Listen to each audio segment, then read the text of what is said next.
Alright, so what is up guys, SDPeasy here. Today we are back with another episode of Lampard's Lounge. Finally, the dreaded international break is over. England have qualified for the Euros, but we all wanted that over sooner than it obviously, just rather it didn't happen. But anyway, we're back to the Premier League, and unfortunately for Chelsea, we are back with a loss. We lost 2-1 to Manchester City yesterday.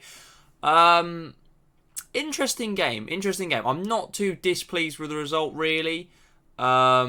It's difficult to explain why, but I'm going to try and give it a go, and hopefully you can sort of see what I mean. Because I'm not like heavily disappointed with the result, but maybe we could have done better. So going over the team sheets here, obviously Man City starting with, as you expect, a fantastic team, and their bench is pretty fantastic as well. It's sort of what you expect from City now. De Bruyne's goal, his scoop turn, which sent one of our midfielders, and I'm not sure, it might have been Jorginho, to the absolute shops, was unbelievable. But the finish is so lucky how he's bounced off Tomori's leg and wrong-footed Kepa. It's just unfortunate for Chelsea.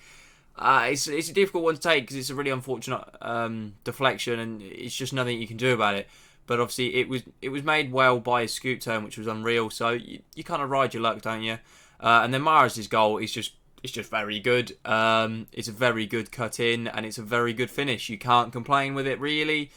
Obviously Sterling ended up scoring what would have made it 3-1 in about the 94th minute or whatever. A perfectly legitimate goal. Absolutely nothing wrong with it, but they decided to rule it out for offside. And VAR again, I'm not talking about it. I've had enough of... I may do a video about it soon, just on its own, but I'm not talking about it in these videos anymore because I'm just sick of it. It's shit. It just is. But overall, obviously, very good team. Obviously, they had John Stones coming back into centre-half. Still Fernandinho at centre-half because obviously they're still missing Laporte. Which is interesting because Otamendi was on the bench, but I sort of understood it because Otamendi is pretty poor nowadays. Obviously, the Chelsea lineup, also quite happy with this team. I must admit, very upset that Azpilicueta was playing, not Reece James. Now, I understand, obviously, the experience in big away games, but... at the end of the day, Reece James came on against Ajax, was instrumental in bringing us back to 4-4 and scored the equalising goal. So if you can't deal with big games, that's a perfect example of it. So a bit confused by that one. Not gonna lie, the rest of the team pretty happy with. Obviously a standard sort of Chelsea team nowadays. Yeah, interesting to see that Hudson-Odoi wasn't even on the bench. Maybe he was injured, I'm not 100% sure. He might have been, I might just have missed that one. But yeah, obviously, Kovacic's ball through Kante is unreal. I'll talk about that more in a minute. And Kante got a bit lucky with the finish, but obviously we took the lead, and then from there on, we were fantastic at the start, and it just we matched them the whole way. Really, we were just a bit unlucky, in my opinion. So let's go over to my thoughts and see what my thoughts were of the game. So in terms of my thoughts of the game, in terms of positives, Kovacic was a massive positive. He's probably one of the best players on the pitch for me. Obviously, I know De Bruyne was given man of the match, but he was easily the best Chelsea player on the pitch. The pass he played for Kante's goal is absolutely unreal. The way he just literally dinks it pretty much over the top, straight to Kante's feet. It's fantastic. The pass is unreal. The run from Kante is pretty top-notch, but the pass to find it, top gravy, and he was very good in general. I'm really starting to like Kovacic. Last season he had a bit of a shaky season, but this season he's coming into his own under Frank Lampard. I'm really glad we kept a hold of him and signed him on the permanent. I'm just very happy. He seems to be playing fantastically, enjoying himself, and it's nice to see because he's developing into a fantastic player.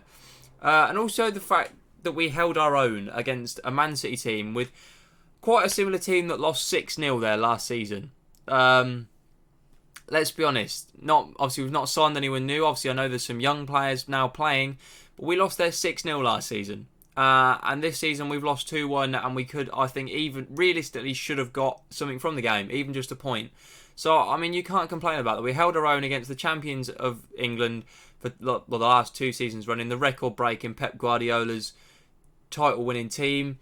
We held our own, and we pushed them the whole way, and I thought we were unlucky to lose the game. So, I mean, in terms of positives, you can't really have too many negatives, I'm not going to lie. I know I've got a few here, but they're not massive ones. I was actually pretty happy with the overall performance. I thought we were really good in general. The negative maybe on the Sterling goal, and obviously the disallowed one, sorry. And the ball, and at one point, Kepa just literally just passed out to Aguero. Now, Aguero hit the bar and he should have scored. But he's just don't know, he's been a bit questionable recently. I'm not going to doubt the guy because I love him. I think he's a fantastic goalkeeper. But maybe he's just going through a bit of a bad spell because he's been a bit questionable recently, it has to be said. And also in terms of just quality in the final third, that was, I think, maybe the difference in this game. Obviously, you've got De Bruyne, Mahrez, Silva, Aguero. You've got veteran players for quality in the final third. And some of the Chelsea players just lack that bit of confidence, bit of finesse about them. Bit of the end product was just not quite always there when we attacked. And I feel if it was, we definitely would have got something from this game. And the substitutes, it's not the players that came on, it's the times they came on. Now, we were 2-1 down at half-time.